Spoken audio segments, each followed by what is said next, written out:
Assalamualaikum warahmatullahi wabarakatuh. Saya di sini ingin menjelaskan materi dan contoh soal tentang kriteria Rutherford pada mata kuliah Sistem Dinamik. Sebelumnya, perkenalkan, nama saya Wanda Anggraini dengan NIM H1011211017. Adapun yang akan saya bahas, yang pertama yaitu pengertian kriteria Rutherford. Kriteria Rutherford sendiri merupakan sebuah prosedur yang bersifat analitik untuk menentukan apakah semua akar-akar dari polinomial memiliki bagian nil negatif atau tidak, atau hanya sebagian yang bernilai negatif. Kriteria ini dapat digunakan untuk menentukan sebuah sistem stabil atau tidak, tanpa memfaktorkan atau melakukan perhitungan yang bersifat kompleks untuk mencari nilai-nilai akarnya. Selanjutnya adalah kriteria kestabilan Roth.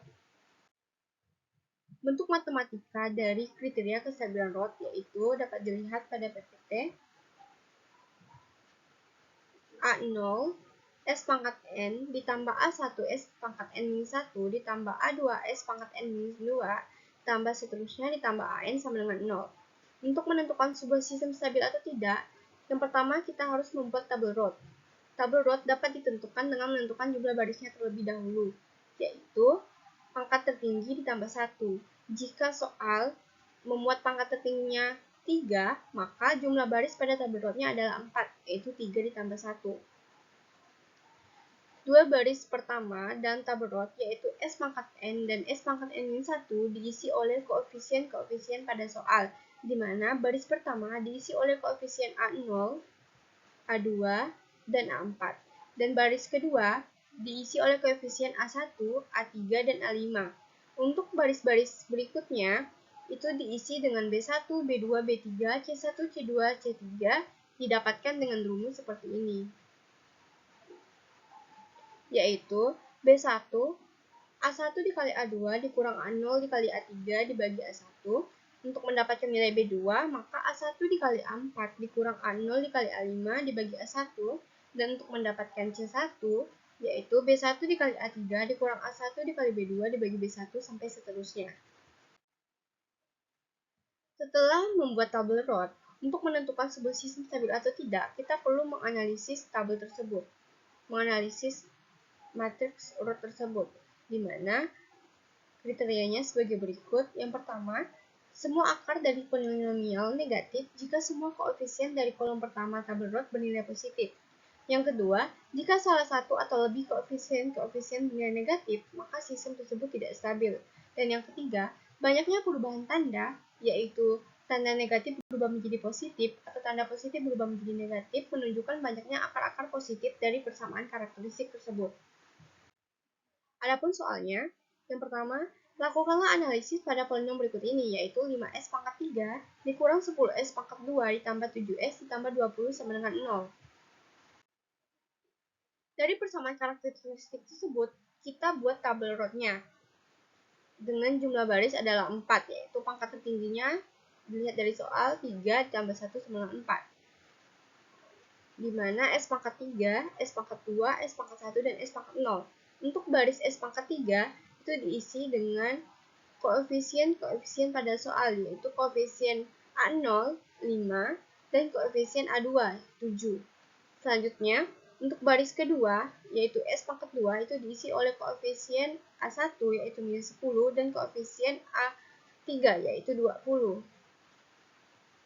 Untuk menentukan nilai B1, B2, C1, dan C2 dapat digunakan rumus seperti di samping. B1 didapat dengan mengalihkan minus 10 dikali 7 dikurang 5 dikali 20 dibagi minus 10 sama dengan 17. Nilai B2 didapat dengan mengalihkan minus 10 dikali 0 dikurang 0 dikali 5 dibagi minus 10 sama dengan 0. Ini 0 didapat oleh A4, karena di sini tidak ada A4, maka A4-nya bernilai 0 dan A5-nya juga bernilai 0. Selanjutnya untuk mencari nilai C1, yaitu 17 dikali 20 dikurang 0 dikali minus 10 dibagi 17, didapatlah hasilnya 20. 17 di sini merupakan nilai dari B1 dan 0 di sini merupakan nilai dari B2. Selanjutnya untuk mencari nilai C2, itu rumusnya adalah 17 dikali 0 dikurang minus 10 dikali 0 dibagi 17, diperoleh hasilnya 0. 0 di sini adalah A5, seperti tadi, koefisien A5 itu bernilai 0, dan B3 juga bernilai 0. Untuk mengetahui sistem stabil atau tidak, kita lakukan analisis pada kolom pertama, tabel berikut ini, yaitu ini. Dapat dilihat terdapat dua kali perubahan tanda, yaitu dari 5 berubah ke minus 10, positif berubah menjadi negatif, dan dari minus 10 berubah menjadi 17, yaitu negatif berubah menjadi positif. Itu artinya terdapat akar-akar polinomial yang positif, sehingga sistem tidak stabil. Selanjutnya untuk kriteria kestabilan Hurwitz. Untuk persamaan karakteristiknya, itu sama seperti kestabilan Roth, A0 S pangkat N ditambah A1 S pangkat N-1 ditambah seterusnya ditambah N sama dengan 0. Namun, untuk kriteria kestabilan Hurwitz itu digunakan determinan matriks Hurwitz sebagai berikut.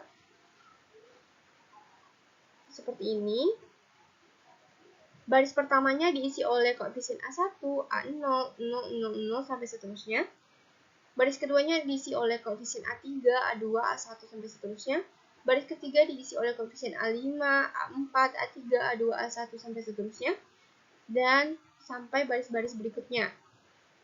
Selanjutnya akan dicari determinan dari submatrik-submatriknya, yaitu submatrik H1 terdiri dari A1, submatrik H2 terdiri dari A1, A0, A3, dan A2, dan submatrik H3 seperti ini, sampai seterusnya. Sama seperti kriteria Roth, untuk menentukan kestabilan dari Hurwitz terdapat kriteria-kriteria tertentu, di mana semua akar dari polinomial akan bernilai negatif jika dan hanya jika determinan dari semua matriks Hurwitznya itu positif. Artinya, determinannya harus lebih dari 0 untuk J sama dengan 1, 2, 3, sampai seterusnya, sesuai soal. Dengan soal yang sama, kita tentukan kestabilan dari sistem ini menggunakan kestabilan Hurwitz, yaitu diperolehlah matriks Hurwitz dengan ordo 3x3. Ini ada keliru. Ordo itu didapat dari pangkat tertinggi soal. Di sini pangkat tertingginya adalah 3, maka matriksnya berordo 3x3. Didapatlah matriks ini min 10, 5, 0. Ini merupakan koefisien dari A1, A0 sampai 0. Ini koefisien A1-nya adalah minus 10, koefisien A0-nya adalah 5, dan 0. Selanjutnya ini koefisien A3-nya adalah 20, koefisien A2-nya 7, dan koefisien A1-nya minus 10. Selanjutnya koefisien A5-nya 0, A4-nya 0, dan A3-nya adalah 20. Koefisien tersebut dapat dilihat dari soal, seperti ini. Untuk 5, itu adalah koefisien A0, min 10 koefisien A1, 7 koefisien A2, 20 koefisien A3. Untuk koefisien A4 dan A5 itu tidak ada, maka artinya bernilai 0. Selanjutnya, kita cari determinan dari submatrix-submatrixnya, yaitu yang pertama determinan dari matriks H1, yaitu minus 10, artinya kurang dari 0. Selanjutnya determinan dari H2, diperoleh minus 170, kurang dari 0 juga. Dan determinan dari matriks H3 diperoleh min 3400, kurang dari 0 juga. Karena semua determinan kurang dari 0 untuk I-nya itu sama dengan 1, 2, 3 sesuai ordo matriks, maka sistem tersebut tidak stabil. Diperolehlah kesimpulan, dari soal tersebut kita gunakan dua kriteria untuk mencari sistem stabil atau tidak. Maka diperoleh bahwa sistem tersebut sama-sama tidak stabil. Artinya, terdapat kesamaan atau kriteria kestabilan Roth itu identik dengan kriteria kestabilan Hurwitz, di mana rumus B1 ini yang termuat dalam kriteria kestabilan Roth, yaitu A1 dikali A2 dikurang A0 dikali A3 dibagi A1, itu juga sama dengan mencari determinan dari H2 dibagi determinan dari H1. Ini sama dengan kriteria kestabilan Hurwitz. Dan C1 yaitu B1 dikali A3 dikurang A1 dikali B2 dibagi B1, ini adalah kriteria Roth, itu sama dengan mencari determinan dari H3 dibagi determinan dari H2. Ini sama dengan kestabilan Hurwitz, sampai seterusnya. Terima kasih. Mohon maaf apabila terdapat salah kata. Saya akhiri. Wassalamualaikum warahmatullahi wabarakatuh.